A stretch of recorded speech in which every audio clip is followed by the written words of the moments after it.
esa sensación de saciedad y siguen y siguen. Entonces esa cena nos salió cara.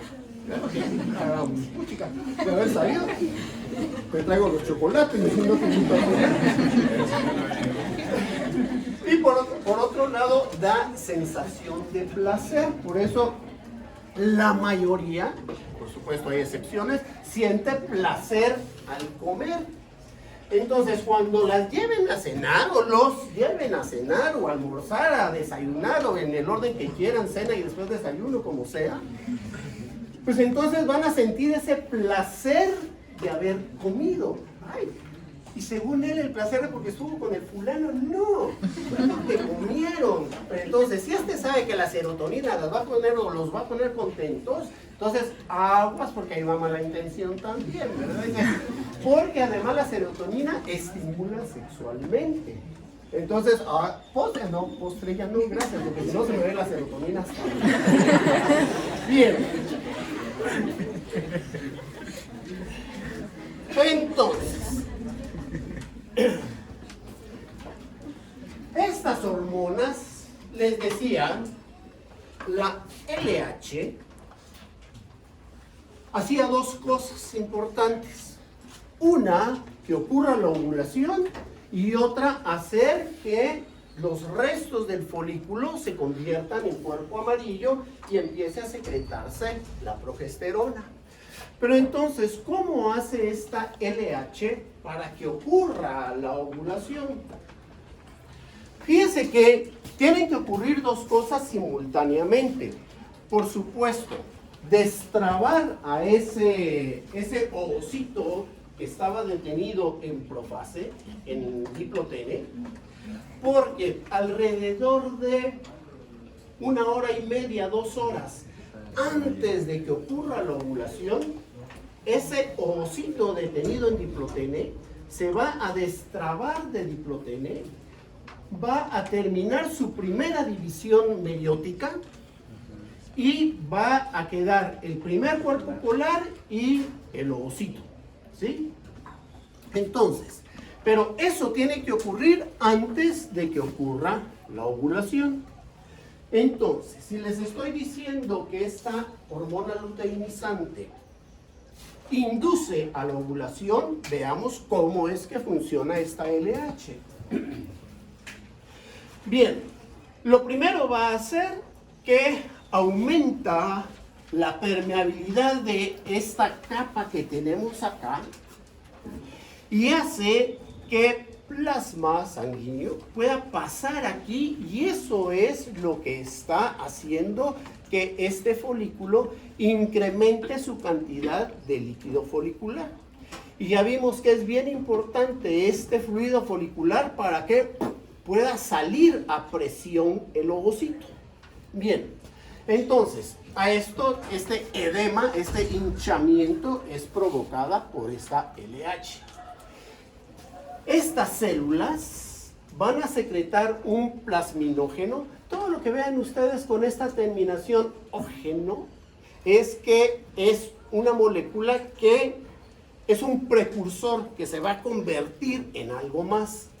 Entonces, este plasminógeno se va a convertir en plasmina, que esa ya es la forma activa. Y esta plasmina va a funcionar como enzima para que una colagenasa, ¿qué les dice esto de colagenasa? O sea, algo tiene que ver con el colágeno. El colágeno es un cemento celular que habíamos platicado la vez pasada de las estafas esas de las farmacéuticas, yo hablando de esas cosas de la facultad de farmacia, de las estafas de las farmacéuticas con todas esas cremas que les meten colágeno. Eso no sirve para nada. O sea, el colágeno es una moleculona tan grande que no puede atravesar la piel, ¿sí? Pues entonces, el colágeno, esta colagenasa, está inactiva, y por medio de esta plasmina se va a activar, y entonces se va a convertir en una colagenasa. Todo lo que vean ustedes que termina en asa son enzimas que rompen algo. Entonces una colagenasa rompe el colágeno para que se separen las células, que está sirviendo como cemento celular, y eso es lo que hace que se rompa, y la presión que teníamos aquí de todo este fluido folicular hace que finalmente salga el ovocito. Entonces, así es como funciona la hormona luteinizante para hacer que ocurra la ovulación. Y por otro lado, por supuesto, ya esta LH va a hacer que estas células que quedaron allí empiecen ahora a secretar, siguen secretando una pequeña cantidad de estrógenos, pero fundamentalmente va a secretar entonces ahora la progesterona, que la progesterona también es un cambio estructural que se tiene de la misma testosterona, de los estrógenos, y todo esto son derivados del colesterol. Por eso no sean enemigos del colesterol, porque nosotros necesitamos colesterol para la síntesis de los estrógenos, de la testosterona, de la progesterona, de todas esas hormonas. Bien, ¿se recuerdan que teníamos otra estructura que rodeaba aquí al ovocito que habíamos dicho que es la zona pelúcida? Esta zona pelúcida es una secreción celular que no tiene una estructura celular, sino que esto es una proteína que rodea al ovocito, que en el momento que ocurre la ovulación, dijimos, este ovocito se va a ir acompañado de todas estas células del cúmulus osurus, y aquí va el ovocito con todas esas células acompañantes, que ahora a eso le llamamos la corona radiada. Todas esas células que van acompañando al ovocito. Pues entonces, esta zona pelúcida que tenemos acá, eso es una capa de proteínas. Y esta es esa zona pelúcida. Estas proteínas está muy fácil. Es la ZP1, la ZP2 y la ZP3. O sea, de ZP de zona pelúcida. Está muy fácil. ZP1, ZP2 y ZP3. Esos son los tres tipos de proteínas que constituyen esta zona pelúcida. Pues entonces ahora, esta zona pelúcida es muy importante porque esta zona pelúcida es la que va a identificar al espermatozoo. Esto es el acrosoma. Ahorita que veamos qué es el acrosoma y dónde está del espermatozoo, o sea, la cabeza del espermatozoo trae una estructura molecular en su membrana que tiene que coincidir con la estructura molecular que tiene la ZP3, ¿sí? Entonces, si no se identifica esa ZP3 con las proteínas del acrosoma, no va a poder ocurrir fecundación. Por eso es que incluso si se quiere hacer artificialmente de un ovocito de una especie X, ¿sí? Voy a querer un león y voy a traer una leona y esperma de elefante. Si yo baño de esperma a ese ovocito de la leona, no se identifican y entonces no hay fecundación, ¿sí? Y entonces, por supuesto se han hecho quimeras. O sea, quimeras es una mezcla de bichos, pero eso se han metido al espermatozoo, a la fuerza, al ovocito, y hay unas travesuras que por supuesto los códigos de ética no permiten su publicación, pero una maravillosa de cosas que están haciendo. Pues entonces, esta ZP3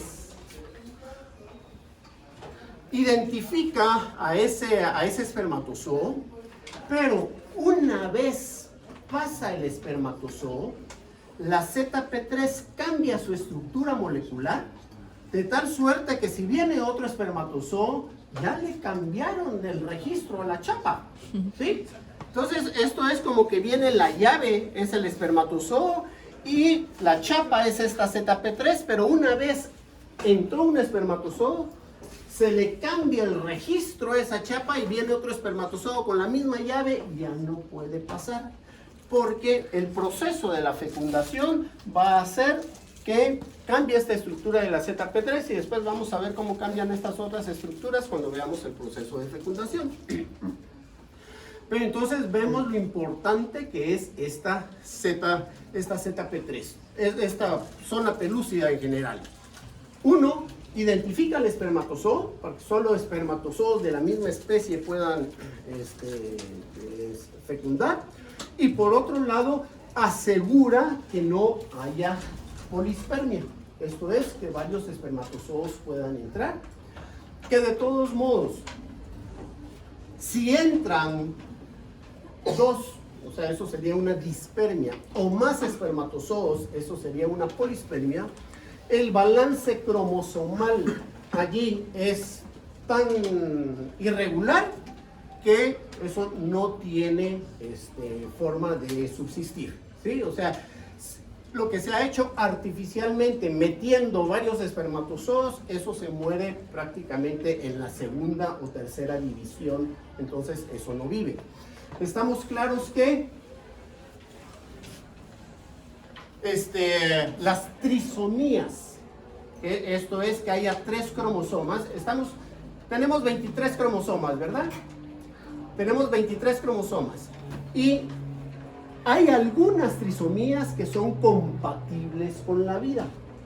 La trisomía 21, la trisomía 18, la trisomía 15, la trisomía 5, pero nunca van a ver ustedes una trisomía 1, porque esa trisomía no es compatible con la vida.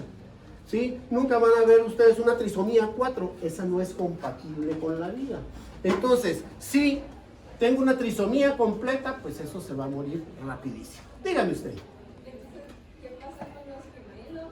Es que debería levantar la mano hace rato, pero Sí. hablando de lo del... Es que ya había agarrado viada yo, por eso le decía que esperara un ratito. Ajá. ¿Qué pasa con los gemelos entonces? Cuando el código... Sí. Sí.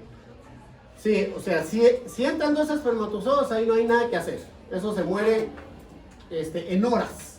¿Sí? No, quiera usted, meta 2 llaves juntas a la chapa, no entran.